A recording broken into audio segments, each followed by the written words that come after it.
Ouais, coucou YouTube. Bon, après le buzz de la dernière vidéo, je me suis dit qu'il fallait capitaliser sur ça. Et donc c'est pour ça que je suis de retour 2 jours plus tard pour poser un deuxième classique. Et le sujet de la vidéo, vous l'avez vu au titre, c'est Solo Leveling, l'animé du moment.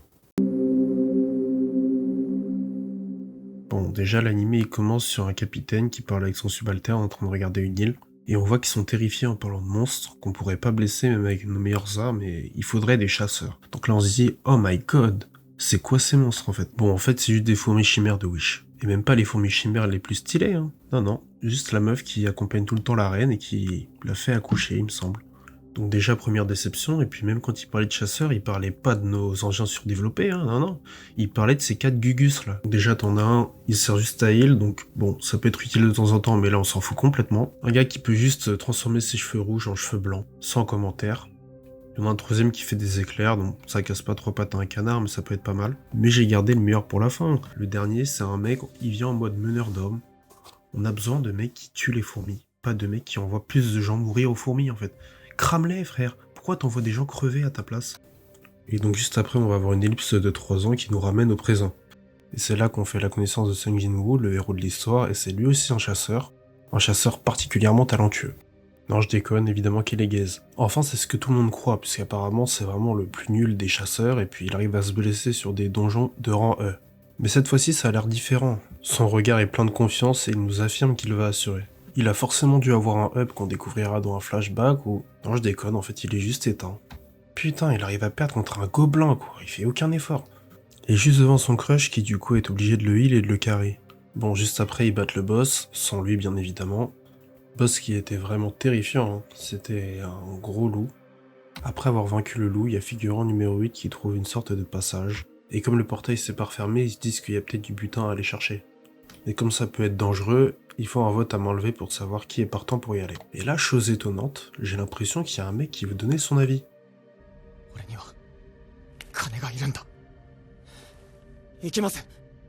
Attends, mais rassure-moi, tu penses quand même pas que t'as le droit à la parole pour voter sur est-ce qu'on va aller risquer nos vies ou pas alors que tu vas servir à rien et que tout à l'heure t'as perdu contre un gobelin, mec. Eh bah si, il vote normal, en plus c'est lui qui a la dernière voix et puis ils le suivent. Oh oui, normal. Logique. Bon, en fait, c'était plus de peur que de mal. Ils sont dans un endroit un peu sympa, un peu musée, un peu en mode Louvre.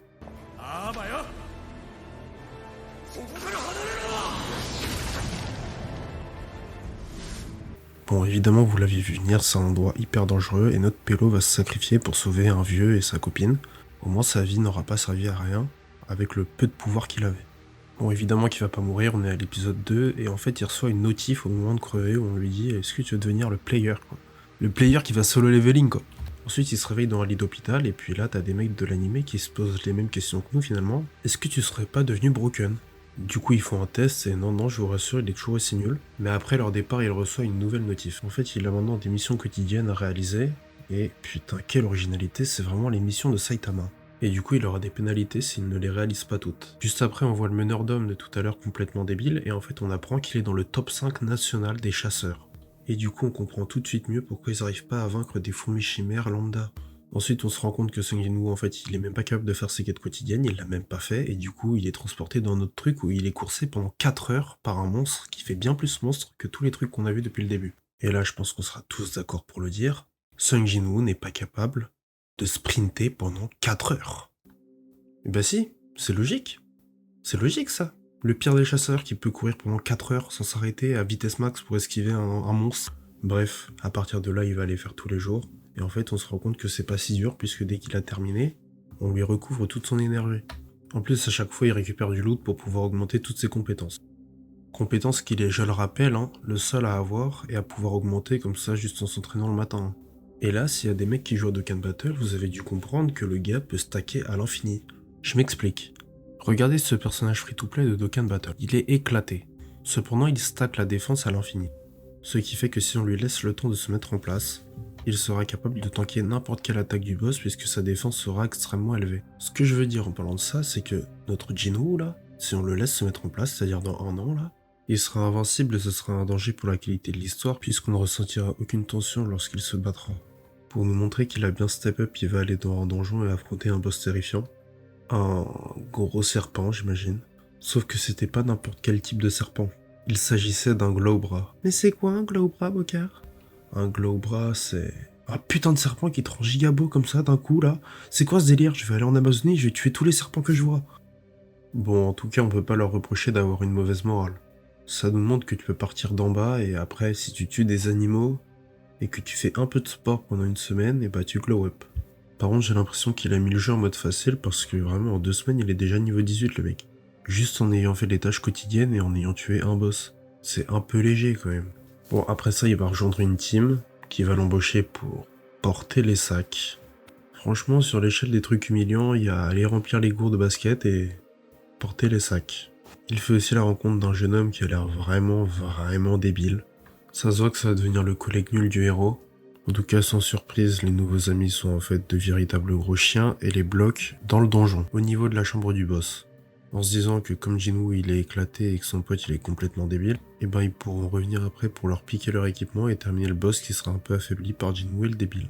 Sur le papier c'est super intelligent et c'est un bon plan, sauf que c'était sans compter sur le power-up complètement abusé de Jinwoo en fait. Et donc du coup comme d'hab, oh non il va peut-être perdre. Et puis non en fait c'est trop facile parce que je suis complètement cheaté. Après c'est vrai que pour une fois le boss il était vraiment terrifiant, c'était quand même une très grosse araignée. Bon après ça les 6 guignols y reviennent en pensant que les deux sont morts. Sauf que non, et donc du coup ils décident de tuer Jinwoo et de garder l'autre parce qu'il est très riche et du coup de faire du chantage à son daron.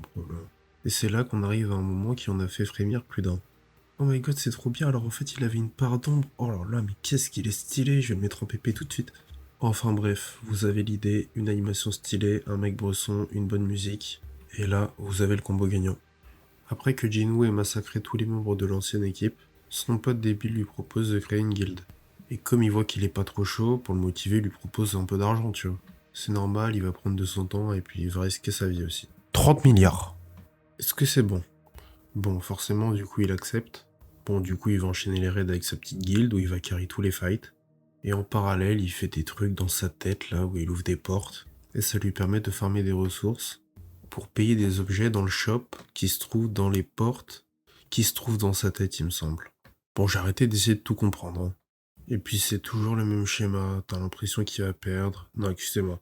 Ils essayent de donner l'impression qu'il pourrait perdre, mais au final tu sais très bien qu'il va lui rouler dessus. Et en fait c'est chiant parce que graphiquement j'ai pas grand chose à lui reprocher. C'est beau, les musiques sont bien, mais c'est extrêmement redondant en fait. Le fait que tous les combats se terminent par une victoire, ça me dérange pas, c'est comme ça dans tous les shonen. Tu vas pas faire mourir le héros, mais le fait qu'il ait affronté encore aucun ennemi du même niveau que lui, donc qu'il ait encore jamais eu besoin d'aide alors qu'il est qu'au début de son up, et que tous les combats se terminent par je finis par gagner tout seul, je veux bien que ce soit solo leveling, mais au final ça rend le truc hyper redondant, il ne perd jamais. Et pire, tu sais qu'il ne perd jamais, donc du coup il n'y a plus aucune tension dans les combats. Et c'est pour ça que je voulais faire cette vidéo. On dirait que je tacle l'animé de manière bête et méchante depuis le début, et c'est un peu vrai, c'est même carrément vrai. Mais derrière ça, je voulais vraiment critiquer le fait qu'on ne peut pas faire une bonne histoire basée juste sur un mec complètement cheaté, ça n'a aucun sens. Ça raconte rien, y a pas de morale parce que Jinwoo n'a pas besoin de faire d'efforts phénoménaux pour avoir son up. Alors vous allez me dire, bah si, il y a le moment où il meurt, mais bon, je pense que ça motive pas grand monde de voir un mec crever pour pouvoir devenir enfin bon. Allez, à la limite, ça peut peut-être vouloir dire qu'il faut abandonner son ancien soi en le tuant pour pouvoir enfin up. Allez. Et dans ce cas-là, va falloir m'expliquer pourquoi 3 semaines après, t'es en god mode juste parce que t'as fait tes quêtes quotidiennes. En vrai, dans cet animé, comme je l'ai dit, le problème c'est clairement l'histoire. Tout ce qui est inhérent à l'animation est vraiment très bien géré, mais pour le reste, il va vraiment falloir m'expliquer la hype. Non mais sérieux, regardez-le moi celui-là. Vu sa tête, on pourrait se dire qu'il vient juste de react à l'épisode 6 de la saison 2 de SNK, mais non, en fait c'est juste un épisode de la saison 2 de Solo Leveling. Et tout à l'heure dans mon débrief de la saison 1, je me suis arrêté à l'épisode 6. Je vais pas détailler plus que ça ce qui se passe après parce que franchement c'est hyper chiant niveau histoire, même si c'est hyper stylé, on est d'accord, mais on retombe sur les mêmes problèmes que je dis tout à l'heure. Mais voilà, à la fin il obtient un nouveau pouvoir de nécromancie qui lui permet de ressusciter les mecs qu'il a fumés, et de les diriger, au cas où il serait pas déjà assez broken. Et puis bon, c'est surtout pour alimenter l'aspect dark autour de lui. Mais du coup, dans cette fameuse vidéo, le mec il vante surtout les qualités graphiques de l'animé. Et à un moment, il nous dit que l'évolution du personnage de Jinwoo est super intéressante dans l'épisode. Tout simplement exceptionnel, aussi bien au niveau de l'intrigue qu'au niveau du développement de Jinwoo. Du coup, j'ai regardé sa vidéo en entier pour essayer de comprendre pourquoi il trouvait son développement si intéressant, mais il n'en parle à aucun moment. Oh, quel dommage! J'étais sûr en plus que ça allait être hyper intéressant vu comment je trouve le personnage de Sun Jinwoo beaucoup trop intéressant. Mais bon, il a dû oublier. Pas grave. Bon, en tout cas, pour ma part, c'est la fin de la vidéo. J'espère que ça vous aura plu et puis à plus pour un autre animé.